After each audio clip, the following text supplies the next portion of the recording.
Hello and welcome once again, ladies and gentlemen, to the Doubles Duel. We are in our fourth and final match of this particular duel, and we are coming to you again from Holiday Lanes in Manchester, Connecticut. I'm Pat Rufo, and I'm joined again by my partner, Eric Leteska. Eric? Pat, really exciting so far. We've got one final match to conclude the Doubles Duel II. Luke Robustelli and Rick Dansereau, our defending champions, are out in front right now, 2-1. They won one of the head-to-head matchups, and they won the Scotch doubles format handily. They're probably very confident coming into today.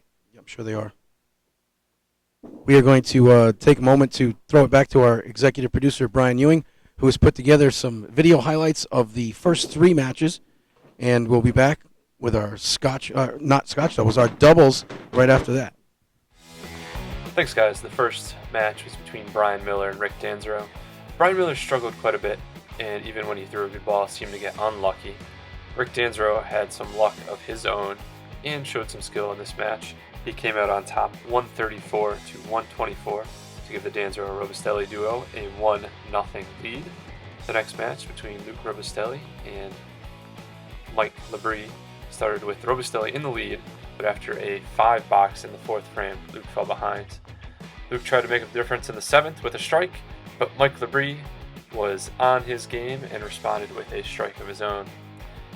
Luke gets a spare here to put some pressure on Labrie, but in the 10th, Mike Labrie converts this difficult 1-7 spare to give him the 147 to 138 victory, tied 1-1 going to the Scotch doubles match, where the Dansereau Robustelli duo came up with a double in the 8th and 9th frame to give them the 157 to 114 victory. They now have a 2-1 lead going into this final match. All right, so Eric, the bowlers are all gathered. This is it. This is the final. We haven't had this opportunity in the first round. First they closed out in 3. What is the mindset of these guys tonight coming in? Well, I think if you're Mike and Brian, you're coming out of that last match, you got beat pretty bad. You got to put it behind you. If you're Rick and Luke, you just got to keep rolling, steamrolling. They're in great shape here. They're feeling confident. They looked like they were really comfortable last week. They just got to keep rolling. Well, that's great. We look forward to this match. It's going to be exciting, and we're going to take a moment right now to take a word from our sponsors. We'll be right back with this final match right after this.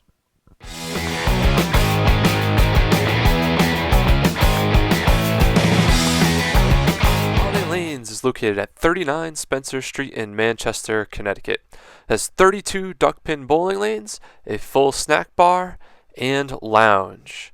Have your next party, fundraiser, or corporate event at Holiday Lanes, or come down to open bowl with friends and family.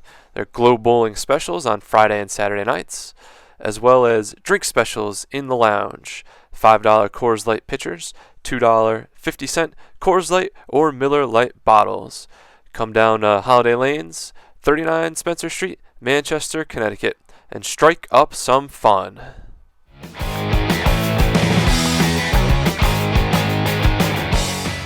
And welcome back, ladies and gentlemen.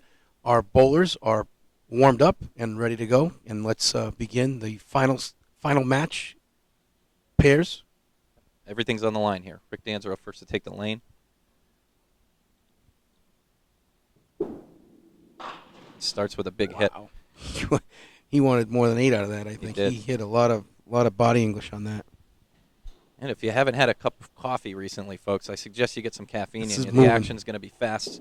We got our bowlers going ball for ball, and everything's on the line here.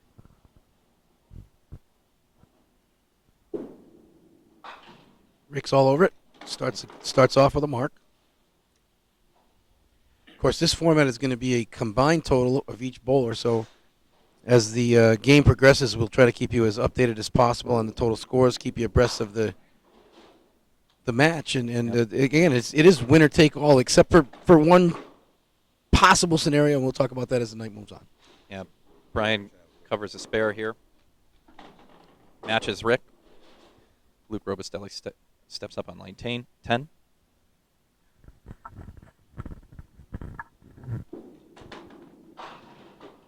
Catches that head pin a little bit light, leaves himself It was 5, 9, thin 10. hit, yep.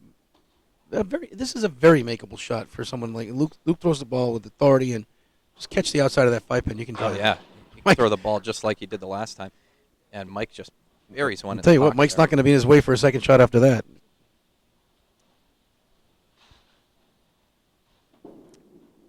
Oh, and Luke Outside, shoots way it well. outside. Just barely misses that 5-pin.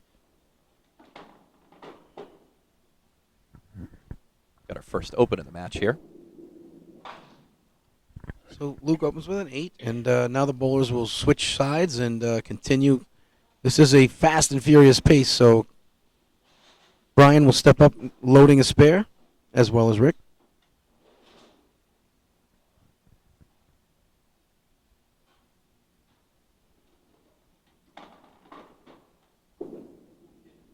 And throws a great ball, goes through the middle, puts 5 on that spare. He's looking a lot more comfortable than he did in his last couple of matches. Yeah, I think the nerves are gone. Oh, and Rick, There's no nerves when Rick throws the ball. no, not at all. Yeah, Rick's one of those rhythm guys. It's really Yeah, really hard to rattle his rhythm. Yeah, nice attempt right there by Brian. That's one way to make that shot. Actually, he's inside. He's going to try to grab 2 more here.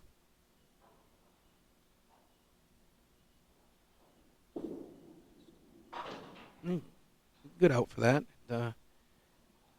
Mike stepping on the lane now is Filling a strike. in this particular duel. I don't think if we had a double. I'm not sure if anybody's thrown it. I'm not. I don't Can't, think can't recall a double. We did see a double in the Scotch doubles. Scotch format. doubles, correct. The match was essentially in hand, but that sealed it. Yeah. Oh, and Mike So goes through the middle here again. Bryan Miller and Mike Labrie acting like a team in sync with one another right now. I guess so. They are several chops being heard as we go through the first couple boxes.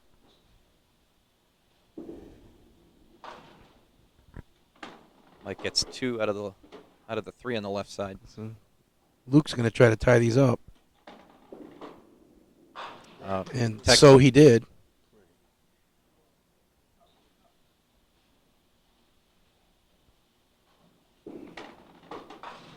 And Mike with an 8 box to close out the second frame. We move on now once again to the third frame. Rick Dansereau up on a strike and looking to put his team at a real early advantage here.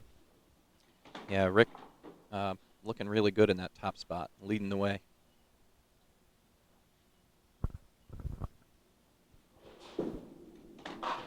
Oh, wow. Oh, and he almost Didn't catch the break. Yeah, I thought he was going to catch carries that 7 Yeah, pin. it You looked don't like s- the 7 was going. Yeah, you don't see there aren't many places where you find a pin in that is being pulled back on the gutter belt and may actually knock over a pin. That actually happens kind of frequently at this place. Yep. Rick tried to do that inside out, try to slide that 6 over off the wall into the 7, but Looks like he tried it again, Pat. he did, and at least he got 9 out of it, and still a good start. Brian just flagging a 10 pin.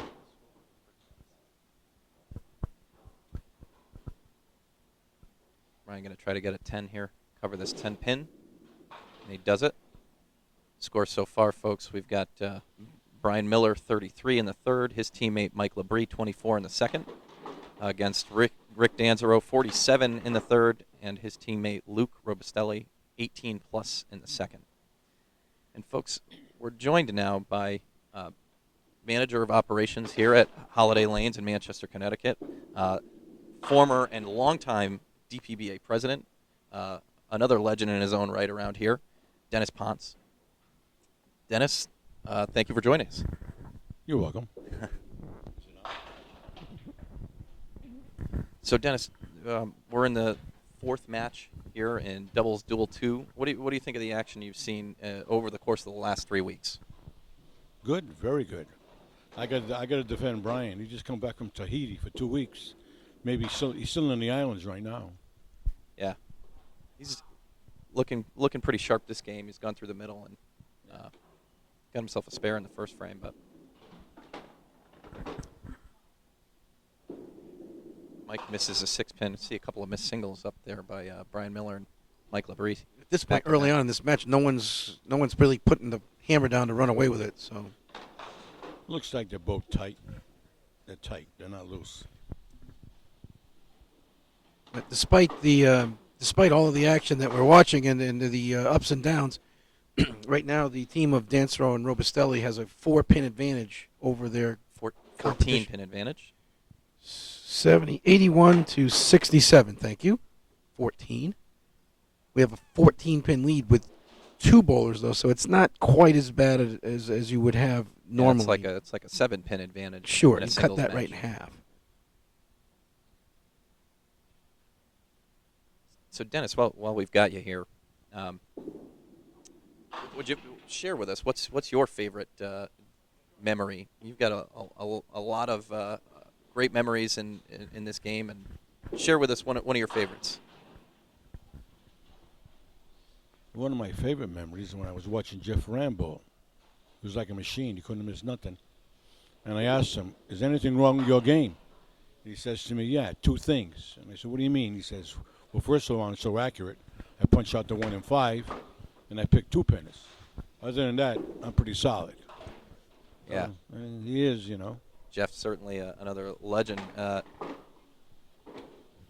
We have, in fact, Jeff Ferran, about almost 30-plus years ago in Holiday Lanes, set the 10-game world record.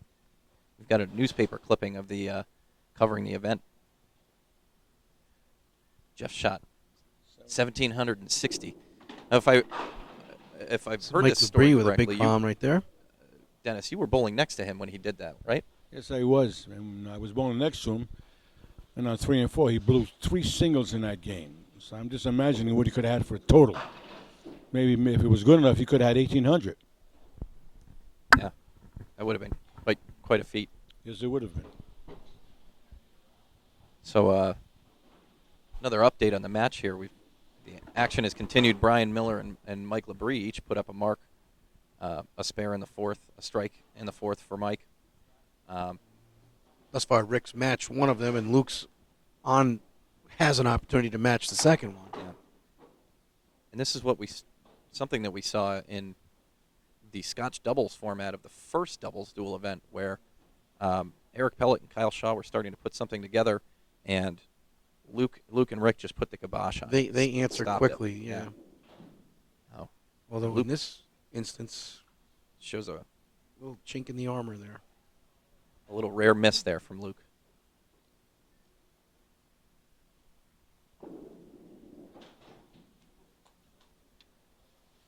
And Luke leaves the 10-pin standing there, gets a 9. So Match not different. The differential not off far from our last update. No, it's about very 13 close. pins now instead of 14, and Bryan and Mike have the advantage with a hit. And Rick just won't let up. He's throwing a really, really powerful ball this evening. See a lot of lift. Body language is saying he's really on.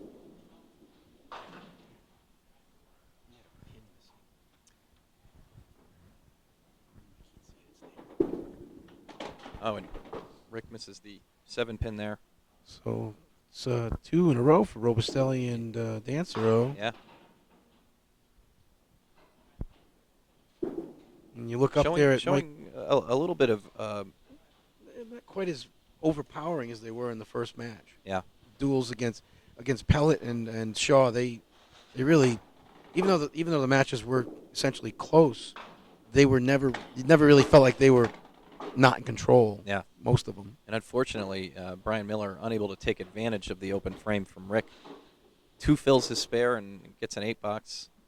He trails Rick, his opponent, on the score sheet by 22 pins. What Going you to look, rely on Mike a little bit here to.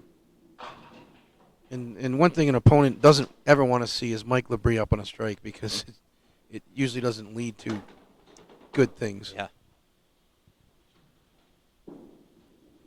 And Mike throws a great ball. A little bit light on the head pin, leaves himself the 2-7. A great fill-in. another opportunity for a mark here. So Dennis, tell us who is your favorite bowler that you ever watched bowl?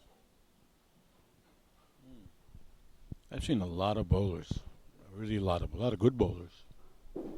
If you had to pick one.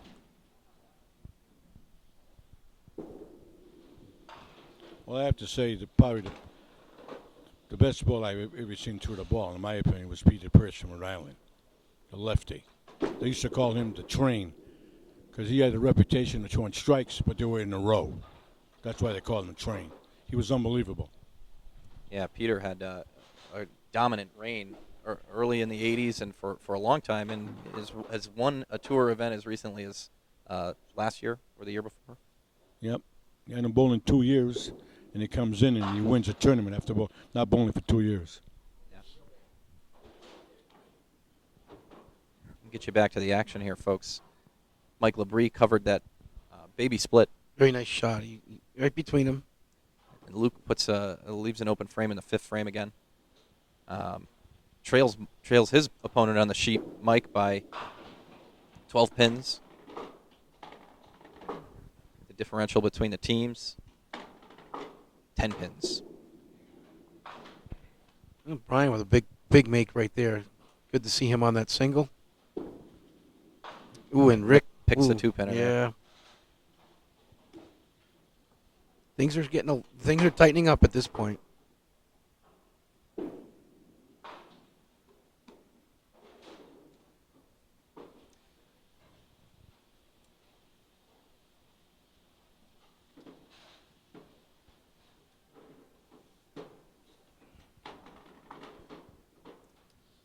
We got Mike taking the lane here on 10, filling a spare.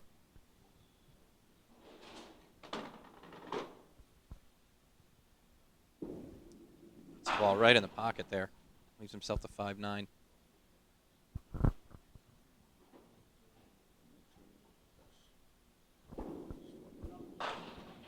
Oh, wow. Luke just stole one there. Walk away. Yeah. He's walking away. Not too far off the head pin. Good Sometimes grief. those don't feel that bad. If you're on the outside of the head, the 2 or 3 pin, that doesn't feel that great. But Mike responds well to the pressure and covers his 2-pinner. Well, right now through 5 frames. 6 frames. Oh, I'm just the boxes that are completed. It's 2-pin differential, and then the team of Dansereau and Robustelli has a strike up, and the team of Labrie and Miller has 2 spares up. So this game is within a mark either way, and it's a coin flip. We could really see an exciting finish here, and we might start talking about the possibility of a tie and what that means. Yeah. Well, we're going to take a break and hear from our sponsors. Thank you, Dennis, for joining us in the booth. We'll be back to conclude our final match in just a moment.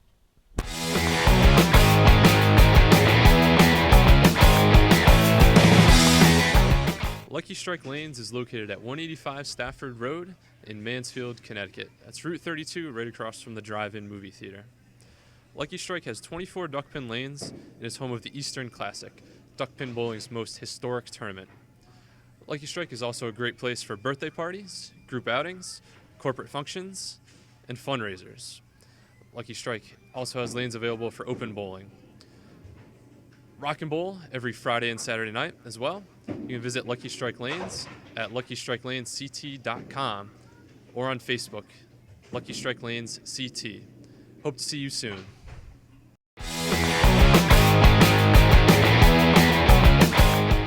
And we are back, ladies and gentlemen, and getting ready for the final 4 boxes of this partners, pairs, doubles format, whatever you want to call it. We have 2 bowlers bowling against 2 bowlers, and we have a 2-pin differential.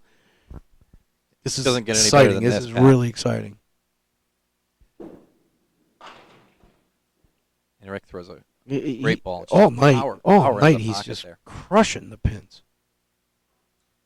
Now here's Brian attempting to put a little jump in big load. Yeah, just does what we've seen a lot out of him in this game and in past weeks. He's off to the right, gets away with it this time, leaves himself. He at 1-2. didn't quite get the same break that Luke had. And No, he would have loved that though. boy, and I tell you what, you know how it is when more often than not, when you get a break like that, you get a big splash. Guess where that next ball's going? I mean, I would be shocked if it's not in the pocket. Jammed right into the pocket. Yeah, you got to take advantage of those. Bryan, unfortunately, misses the spare, but does gain 8 pins on his opponent. On paper, Rick. So now these two bowlers, depending on the loads, things could get even tighter. Yeah.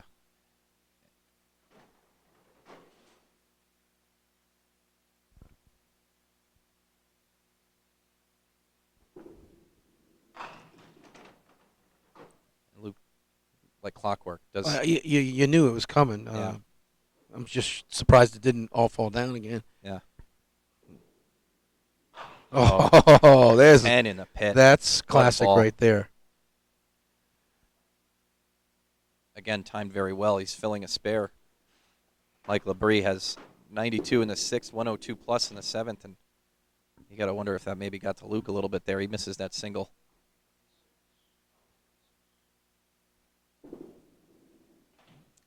And leaves it up there for a 9. So right now, through 6 completed frames, the team of Labrie and Miller has now jumped out to a 7-pin advantage. Yeah, the shoe is on the other foot here.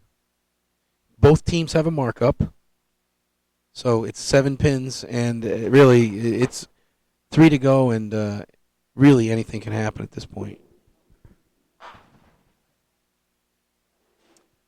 You can sort of see Bryan as he delivers the ball, a little bit of movement, dipping in his shoulder. It's causing him to Rick is to the right just pretty consistently. just throwing the same ball over and over and over. Yeah. Rick really keeping his team in the match here.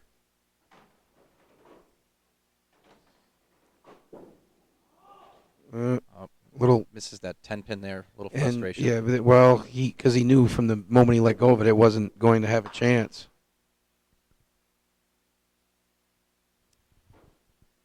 It's a tight match here, Pat, and it doesn't seem that anybody wants to run away with it. Well, it's really this is dependent a lot upon Mike's next ball. Another ball like he threw the last box could give them some separation at this point.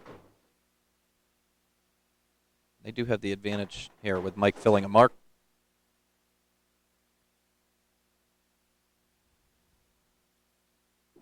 See that classic pace. And there's the double. There it is. Mike does what Mike does best. Well, if you look up at the score sheet, you see 5 in a row from Labrie, and don't expect to see any opens going out at this point. Oh, man, and Luke puts the ball right in the 1-2 pocket and doesn't get a payoff for it. Leaves himself the 5-10. Going to have to work hard here. Catch that 5-pin on the outside, slide it over. Right now, the 7th frame isn't complete because Labrie is still counting on a double, but they've opened up a 19-plus lead with 2 to go. It's quite an advantage. Two frames, 2 very big frames, though. It's not actually 2 frames, it's 4 frames. 4 frames. Right. But See the that scores double's up on the looming screen here. large right now, very large. Yeah. Rick's going to have to respond.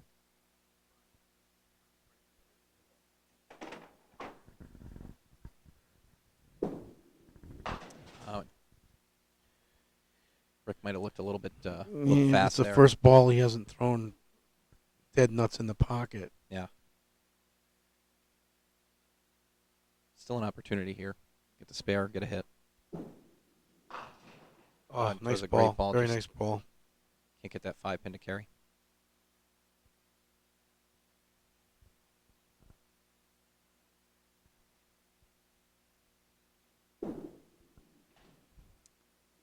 And leaves the 5-pin. He's going to be depending on Luke quite a bit here to keep them in this match.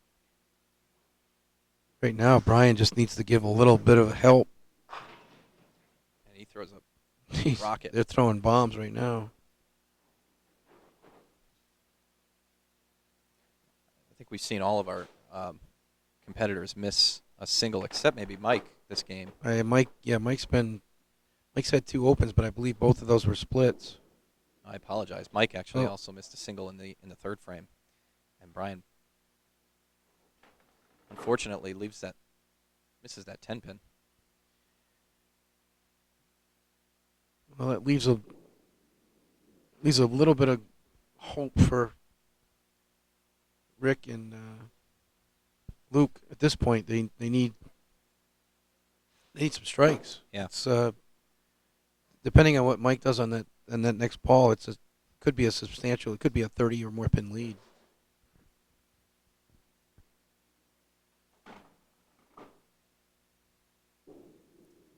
And Luke throws a great ball. He needed that. He knew it. That 9 pin got smacked and just fell straight back. So we've got a crucial moment here. No, I this think is it. Mike I can mean- just firmly take control of this match. 8, 9, or 10 right here, and it's a huge lead.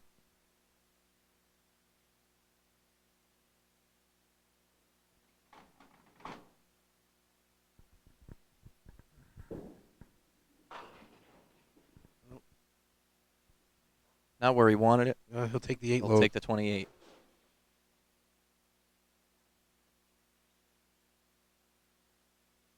That gives Mike a 120 in the 7th frame, 138 plus whatever he gets on this next ball in the 8th.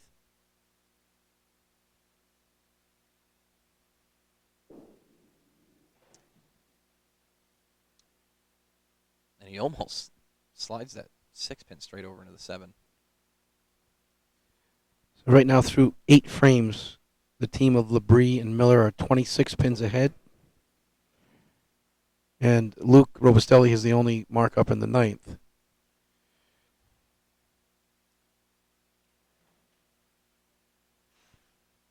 Bryan Miller here.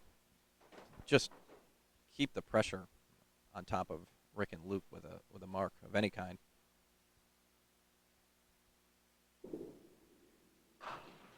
Throws a great ball. Another nice ball. Breaks 9. But we have seen, Pat, Brian miss a couple of singles this game. He's not been accurate on the singles. He may just keep that door open. That's all that Rick and Luke are looking for. And that's 3 pick singles, so gives Rick and Luke an opportunity to cut into this deficit. 2 marks can still. I think they can still do it without a double. And they can, certainly. And if you're Rick and Luke, you're really happy that Luke's got a strike going into Absolutely. the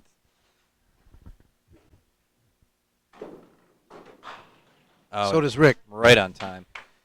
Well, we are now into a position where it's 26 pins, less 2 hits, and a box to go.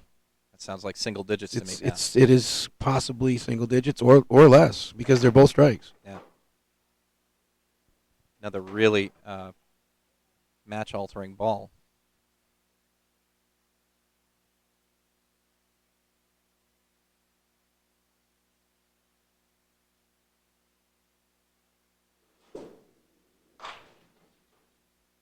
He throws a great ball. Gets 7 out of it, leaves the 3, 4, 6. He needs every stick here.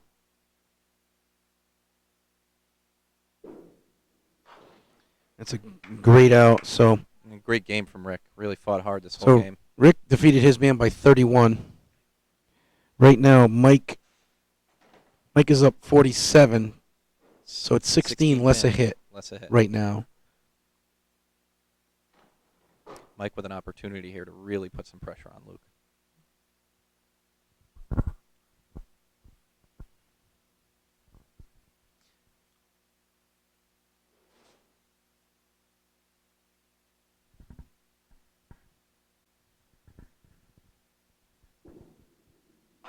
Mike Whew. throws a great ball. You know, when he needs one, Yeah. It's not the first time we've seen it. And, No. that's forcing Luke right there. Well, depending on the load, it's not forced him to double yet, but it's any load over 4, I think, forces a double. yeah, and he's got 2 balls to do it. Yeah.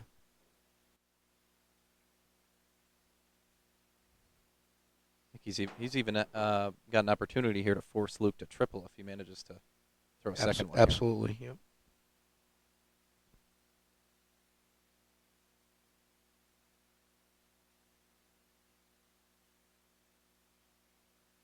Well, he could finish as high as 176, giving a team total of 286. That would force Luke to throw 145.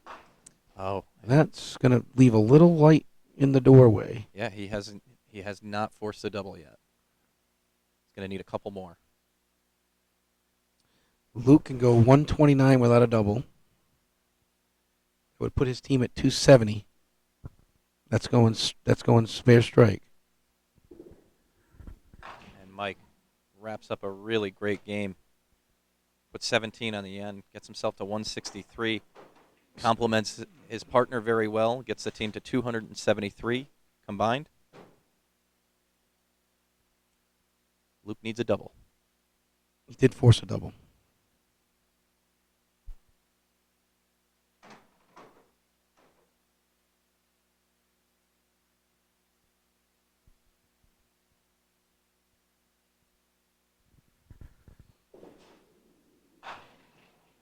He's going to come up a little short here. So I believe we have Our champions have been toppled. we have a new team coming in to take on the next challenge, as the team of Robustelli and Dansereau is defeated. defeated. The final score 273 for Labrie and Miller, To and I believe Luke 268. 108 and a I 9 apologize. So 15 pin. 117, I believe. Yeah, 15 pin differential. All right, well, that's going to conclude our show, folks. Thank you for joining us. We congratulate our winners, Mike Labrie and Bryan Miller, and new doubles duel champions. We will have a word with our winners in just a moment.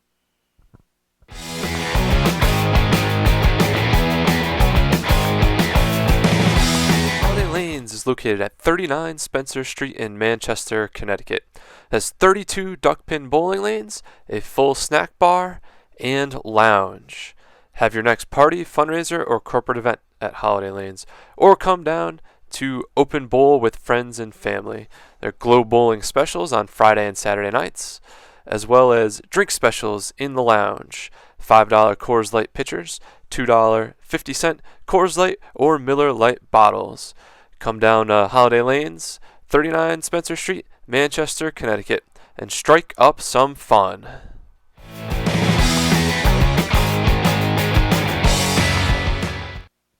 Welcome back, ladies and gentlemen. We are here with our winners of the Doubles Duels II, and they are the new champions now, Mr. Mike Labrie and Bryan Miller. Congratulations, both of you. Nice job, both of you. So going into that last match, down 2-1, pretty much got to win it. So what do you do coming out? You put it together, and what do you do? Just go out there, have some fun. I mean, let it fly. I mean, you put pressure on yourself, you can only fail. You know, just have fun while you're doing it. I got to ask you, Mike. You threw a huge game. It almost seemed like every time you needed to throw a big ball, and you talk about pressure, seemingly doesn't affect you. So there is something you do or something you think about or don't think about, just changes it for you, because you throw great balls right when you need them. So it's unbelievable. Just don't think. Just don't think. Get up there and throw. That's all you can do. And Bryan, your first time in an event like this, I assume. Very first time. And did you feel a little tight or? A little tight, seeing as I've been away for the past 2 weeks, but it was the first event since I've come back, and it was a great event to get into. That much. We talked about your mind still being on those islands. I know I saw a lot of your pictures from Facebook, and it looked like a tremendous trip, and it seemed like you had a great time, and I'm sure tonight was like bring you back. Exactly. I had a blast when I was away, but this was a great way to come back and get back in the duckpin world, and I was looking forward to it. We'd like to thank. Glad I was asked to. We'd like to thank both of you guys. We're gonna search out your next opponents, and we'll put that out there and let everybody know.